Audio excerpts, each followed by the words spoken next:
Hey, gorgeous! Welcome to the Ready to Bloom podcast, which features interviews with inspiring women entrepreneurs from around the world. Thank you so much for joining us today. Now, without further ado, I'll hand you over to your host, Holly Wharton. Hello and welcome to the Ready to Bloom podcast, episode 116. This is your host, Holly Wharton. I'm here with today's special guest, Cara Wilde. Cara is a channel, a portal for the non-physical, and she helps people open up to the love that is available from the non-physical. Cara passionately believes that people's uniqueness is their genius and that their soul had a plan for this lifetime. She helps highly sensitive people to truly feel at home in physical reality, to belong and to live the life that they were born to live. Welcome, Cara. Hi, Holly. Thanks for having me. It's great to be here. I'm so excited to have you back on the show. For those who have been listening since the beginning or perhaps haven't, Cara was originally with us on episode 13, so way back in the first year of this podcast. So thank you for joining us again. You're welcome. And why don't we start out by having you tell us a little bit about your background and your business journey and how you got to where you are today. Okay. Well, my business is kind of like a bit of a happy accident, it felt like, because I was working self-employed as an energy therapist. I'm an EFT practitioner as well. And I made some big changes in my life and fell in love with my partner and opened up to meeting a new guide called Aurora, who said that they wanted me to channel them, which felt very strange to begin with, even though I've been working with guides mentally for a long time. So I started to do channelings at home, and then I got a message for a friend who had a serious heart issue. I passed on this message. He then wanted a reading. He'd got a list before I even knew what lists were, and I ended up giving readings, and we were building the business around doing the readings, really. Mm-hmm. So busy trying to catch up, and my partner was, and still is, a web designer. So it kind of was all just really perfect. And then that's when it started to go wrong. Because it was too good to be true. And I kind of crashed. And I kind of put a hold on the things. I sabotaged as much as I possibly could without really knowing what I was doing. And then started working personally with Aurora to kind of build a really strong foundation in what I would say is like my core self. Mm-hmm. So they went on to do a process which helped me to verbally channel my soul, which was, it just sounds unbelievable, and it was just kind of epic. But it really put me in touch with how I really felt and how sensitive I was and what my feelings, what was really going on in my inner world. And then I spent quite a lot of time kind of clearing that up using energy techniques, clearing it up. That sounds like it was really mucky and murky in there, but just really getting to know myself in a completely different way. And now my business is built on stronger foundations because of that work. And now that's part of the work that I'm offering too. You know, it's like a partnership between me and Aurora, really. Does that make sense? Yeah, it does. So why don't you tell us a little bit more about Aurora? Because I obviously have worked with you and with her, but I think some of our listeners might not know exactly what we mean when we refer to a non-physical being. Okay, so there are beings that don't have a physical body, and we quite often refer to them as guides. Mm-hmm. And Aurora is a guide, really, is a being that is not physical, so he's just a stream of energy. And I connect with her energetically. I blend, well, I should say they. Whenever I start channeling, they become a they because they're a collective of beings. Okay. So anybody that knows Abraham or Story Waters or Bashar, well, not Bashar, that's an individual one, but these are like collective beings that are just energy streams. So when I blend my energy with theirs, and in the teaching that I do, helping other people to do this, we blend energies, and my energy system translates what they send in terms of tones into words, and then I speak those words to people, and I give readings or I pass messages on.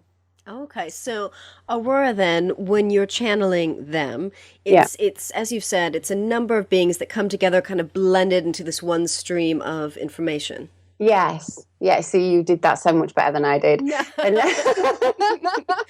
it's just so, and and my experience has been as well that when people, Aurora kind of is like an extension of my personality. So I'm quite bubbly and quite lively when I'm in a good space, and they're even more so. Mm-hmm. And so I've noticed that when people connect with like collective of beings or a particular, sometimes it can just be one guide, one kind of personality, that it quite often reflects the personality of the person that's channeling too. So does it mean that then they're drawn to you because of your personality, or you're attracting them because you have similar energies, or do they adapt to you? Well, I think there's quite, I could say yes to all of that. Because my experience has been that part of them, I mean, if we use words like higher and lower, so part of them reaching down with their energy and us reaching up with our energy, is the overlap, is the similarities. That makes sense. Mm-hmm. But also, guides are drawn to work with us because they learn as much from us, working with us, as we do with them. So they're drawn to work with us when it's a joint, what's the word?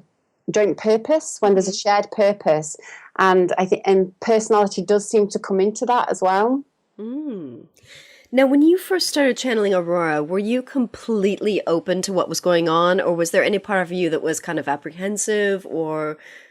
No, I was really surprised that what came up for me. I didn't realize how much in my psyche I'd been imprinted with like religion, and some of my background was in the spiritualist church, which very much talks about negative entities and things. So I had all of that kind of fear of exactly what it is that I'm channeling. Am I going out of my mind? Mental illness has been my biggest fear. So I had those kind of fears coming up. And I mean, if you ever hear me channel Aurora, my voice changes. Mm-hmm. And I even tried to fake that voice change to see if I was making it up when I was in the shower and nobody else could hear me. Just to make sure that I'd not discovered it's got a split personality or something. It was just a really crazy time, and I'm really grateful for the grounded people that I had around me. But what was really good about that is that it gave me an opportunity to really decide for myself what was going on and what my beliefs were about. Big questions like good and evil and things like that. So, yeah, I'm really glad that it happened that way. So before we move on, I'm sure a lot of people are wondering, now that we've brought up the topic of good and evil, okay, is it possible to connect with negative entities, and how to avoid that? Well, because I think that's a fear that probably comes up for some people. It is, and it's something that I go into quite a lot when I'm working with people. It comes up every time I connect with people, every time. It's the biggest question. And I think it's rich. And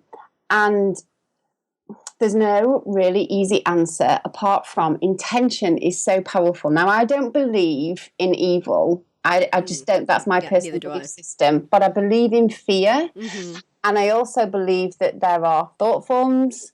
Anybody who's had a bad day and they walk into a room, you can feel it if you're sensitive to that energy. Mm-hmm. So you can get into fear, you can question yourself, and that's more what comes up. It's not, I've never ever come across, when I've opened up fully with the intention of connecting to love, I've never bumped into anything else up there. And that's what I always suggest. It's the intention, and you get to choose who you invite into your energy system. Mm-hmm. You're a sovereign being. Yeah, that makes sense. So since you've connected with Aurora and you've started channeling them, how has that changed your business? Well, I have one that I didn't think I was going to have before, but I suppose. Yeah, how has it changed my business? I suppose, do you mean in relation to how you can use guide, how having a guide I'm thinking about, maybe has it given you more confidence in yourself? Has it given you more insight, information? Has it helped you connect with perhaps information or downloads that you didn't have available to you, that kind of thing? Well, the biggest thing, which is I think is a bit of a surprise really, the biggest gift it's been to my business is the amount of love that you feel from connecting with a non-physical being like that. And especially when you do the energy exchange part of it, there's no questioning the fact that you're loved unconditionally right now. So all the parts of you that you've hidden, all your authenticity comes rushing up to the surface going, oh my God, it's playtime. We can come out now. We're loved. And that's the biggest gift that I think channeling has given me in my business and my life is I've got a connection with something that is just my cheerleader, my friend, I've had some real arguments with my guide, and it sounds, I don't know how this is going to come across, but, there's something there for me that supports me exactly how I am. And that puts you in a really powerful place for stepping out of people pleasing, being more authentic, being more vulnerable. And they're all qualities that people are just desperate to have in businesses. From a client's point of view, everybody wants authenticity, to be able to trust people, to connect in a real valid way. And I think that's the surprising side effect, I think, that comes with channeling your guide. I like that. That's definitely attractive. Yeah. But it doesn't just happen overnight, and your guide won't do it all for you. But it does make that journey a lot easier. And so how long had you been practicing this before you really felt like, yeah, this is easy, I've got this? It's like riding a bicycle. I've, gotten over the learning curve, and I can just do it. The channeling? Yeah. I was giving paid readings within a few weeks. Oh, wow. Yeah. That's fast. Yeah. I don't know that I would do it quite that quick again. But then I wouldn't have got all the learning. So, but actually just being able to sit and show up, I think took, a couple of months, but I've been working with spirit since I was about 17. So, but yeah, a couple of months to get to that place. It's a lot easier and a lot quicker than you think. And I always encourage my students to practice on somebody else as soon as possible, because it is a lot easier than you think, especially when you do the energy blend of it. Yeah. Oh, excellent. So could you tell us a little bit about, for people who want to connect with their guides, what are your top tips on how to do that? Because you've mentioned to me that there are some things that you need to look out for and things you need to keep in mind. Yeah. So I think I mentioned to you before that, mentally meeting a guide, you could Google that, or you can pick up a book really easy for a guided visualization to how to mentally meet your guide. And the things that I would say to look out for would be to set your intention, think about the kind of guide that you want to work with. What is your purpose of connecting with your guide? What would you like to get out of it? So people tend to have this, or in my experience, because of this hierarchy that we're taught, that guides are, like the higher beings compared to us or something, and they're not. They've just got a wider perspective than physical reality at the moment. So if you start thinking about it in terms of a partnership and joint purpose, then that you can set the intention to attract what I would call the creme de la creme guide for you. Go for the best. Set that intention and go for the best, the one that's got your joy at the center of their heart's purpose, who want to see you expand and have a joyful life. So that would be the first one, is intention, and see it as a partnership. And then have a conversation about, do you want to work with them? And get to be really comfortable in that mental chatter space first. And then I would really, really encourage people to find ways of doing an energy blend. So inviting that guide, once you feel comfortable with them, to work with you and blend energies, and then start to speak and channel your guide. It's a completely different experience than mentally connecting with your guide. Okay. So if you were wanting to do that, then then it would become about what kind of teacher you want to work with, really. So presumably, once you start kind of putting your feelers out there to make contact, they will approach you. And obviously you don't have to connect with the first person or the first guide that comes along. No, not at all. No, and I would encourage you to be picky, because that's part and parcel of getting over the fears and doubts. Mm-hmm. My experience has been, though, that there's no doubt. When you connect with the guide, when you set that intention and you set the intention to go to the realms of love, quite often we do that by thinking of going higher, or we connect with a feeling of a loved one, somebody that we find like a pet, and go into that open space, which is what channeling is. And once we do that and we just ask to meet a guide, because they're ready, it's really easy, they're ready, and we meet a guide, we get that feeling of love, and we just know it's right. The fears and doubts start afterwards.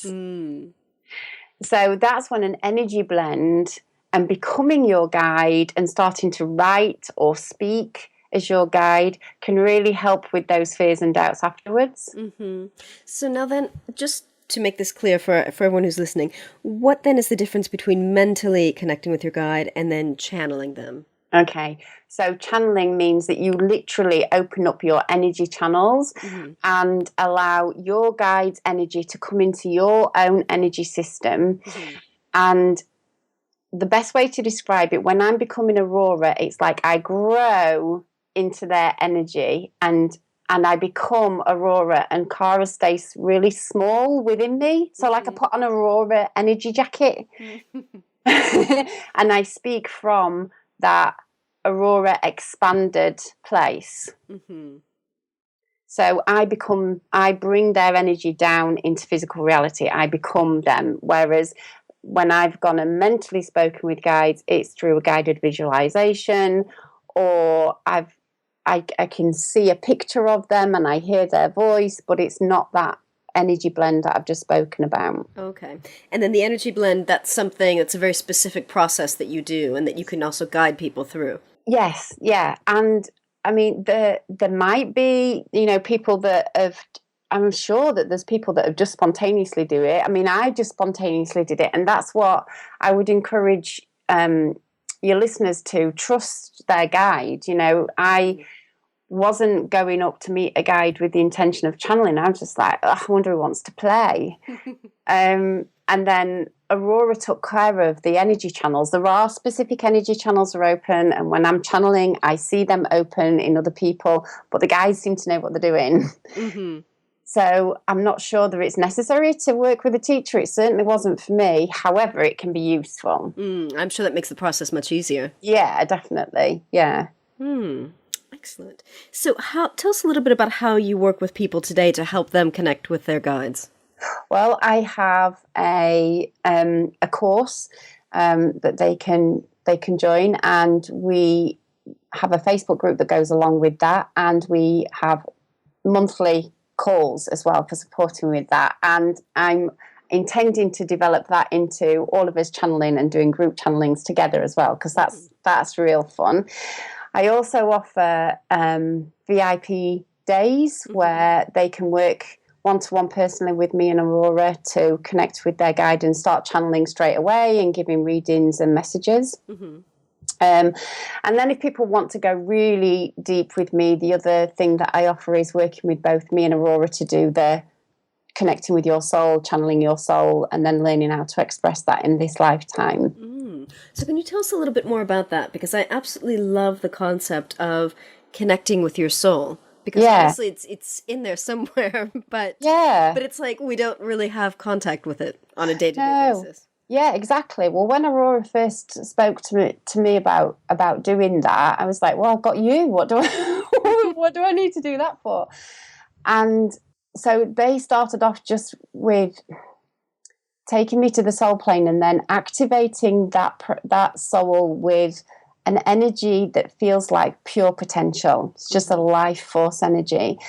And the first time that I channeled my soul, the whole process, it felt unbelievable, the difference between who I thought I was and how I really felt. I had no idea I was so bloody sensitive, or that I had real specific needs or desires that I wasn't paying attention to. And I took this process out into a workshop and channeled it for people in a workshop in a weekend. And that was the overriding thing that came back, is we shove our desires down, and then we wonder why life's not quite that. It's all right, but it might not be nourishing and really satisfying, because we've got desires that we've learned to not listen to anymore. People rediscovered forgotten dreams. And I heard the voices of my soul like it was a collective sound of tones. Ooh. It was an unreal, it was a really good experience. It sounds like it. Yeah. Well, I think it's very interesting, because I think so many times as entrepreneurs, we're always told to be authentic and to be ourselves online and in our marketing and in our web copy and all that kind of stuff. But most of us really aren't in touch with our authentic selves if you want to go really, really deep at the soul level. Yeah, exactly. But it feels so natural when you do, and a lot of things start to make sense. So sometimes it feels like we're putting on a front, really, but that's just the way that we've learned to interact with the world. And so it's still us, it's just a varied form of us, if that makes sense. I use my connection with my soul now to help me make decisions. I'm moving away from working with Aurora as much and more working directly with my soul. And it's leading me to make decisions that I didn't think were part of my makeup. So it is surprising who we are beneath that cloak of conditioning, I call it. Yeah, and it just seems like, it's a journey back to ourselves, and our authentic selves is a portal for ourselves in this lifetime. Our souls, sorry. Because it's who you really are at a deep, multi-life level. Yeah, and, if we're going to get... My global dream really is that people's uniqueness is honoured and recognised, and we have to start with that ourselves. If we can't accept ourselves or even know ourselves, how can the world? And I truly believe that there is a source that brought us into existence, not a God, it's a co-creation, but we're a very unique part of a divine, what's the word? Jigsaw puzzle. Our uniqueness is needed. And conformity never sparked genius. Uniqueness sparks genius. And if we're going to solve some of these problems of our world, we need unique ways of thinking. Yes, definitely. So it's beautiful, but we've got to start with ourselves, and give ourselves a break. This is, it's not easy to do. It's not easy to do. Well, it's definitely something that we're obviously not taught in school, but parents don't teach us about it. It's not something that's kind of a part of the normal, usual, everyday life thing. It's very special, and I think very few people are just starting to become kind of connected to these things and starting to take this kind of action. Exactly, and it can be scary. When I got in touch with my true authenticity in this lifetime, I thought, I'm not showing that to the world. I am not sharing that with the world. It's far too vulnerable. But actually, that was just because I didn't have a strong connection with that part of myself. Now it feels like my strength, not my vulnerability. And have you started sharing more of that to the world since you made that connection? Yes, I have. It's changed how I interact with people, in that if I'm really quite a lot more quiet and reserved. I'm like, when I'm in the right company, I'm like this, but I get sensory overwhelmed and sensory stimulated quite easily. So when, like, for example, when I go to my CrossFit gym, everybody's full of life and talking, and it's just too much for me, and I'm really happy to just be quiet. Whereas before I was brought up in a very extroverted environment, and I would have felt like a failure if I couldn't have been the life and soul of a party. But more interesting for me is it's making me choose goals that I would never have chosen for myself. I'm making different choices in my life, and I'm seeing myself in completely different ways. So a soul's goal, like the way that I kind of begin to recognize that now, and it can be, a tiny goal for the day, or it could be a big lifelong goal, is that there's a sense of exhilaration and fear at the same time. Mm-hmm. And so it's more in terms of being more comfortable with who we are and who I am, and connecting with people in that way, but also about making more satisfying choices for myself. Mm-hmm. Does that make sense? Yeah, definitely. Excellent. So, Cara, do you have any women business mentors? Are there any women entrepreneurs who inspire you? Perhaps some women that you can see are starting to tap into this deeper version of themselves and expressing this? Yeah, I've got 2 people, and they are my friends, actually. So there's Jane Talbot. Mm-hmm. She's just this essence of authenticity and leaping into adventure with just a have a go attitude. She's just having a first book published, which her deciding to write a book came after following the impulse of adventure. Her story is just wonderful. If you just want to learn how to follow the impulse of adventure, it's amazing. And then there's Kate Trafford of Cruise Control for Life, who is just she's just like the essence of unconditional love, I think. And she's really taught me and teaches people how to stop driving so hard and allow things to be more effortless. Oh, I like that. Yeah. Flow. Yeah. She's definitely about flow. Yeah. Excellent. Well, thank you so much. You're welcome. It's been a pleasure. And thank you so much for joining us today and sharing all this very, very fascinating information, because every time I talk to you about channeling, it just makes me want to do it more, which I have to say I haven't connected in a long time with my guide. Yeah. I always feel guilty about it. Oh, no, just invite them. Take them out on the road. That's what I say. Just start, taking them anywhere. Sounds good. So one last question about your group course. Is it a live course? Is it home study program, or how can people find more out about that? Okay. Well, it's a membership site, so they get access to videos, recordings, and the processes for connecting to your guide for life. So they can do that at their own pace. The Facebook group, I'm active in there every day. And then we have at least monthly calls where you can come and talk, practice. We buddy up with people. So they've got people in there that they can practice doing channeling on and with. So it's a really safe environment for exploring all of this that we've talked about, really. Excellent. Great. Well, that sounds fantastic. So thank you again for joining us today. You're welcome. It's a pleasure to have you. And thank you for listening. And remember to visit readytobloom.com/116 for the show notes on this episode. Thank you.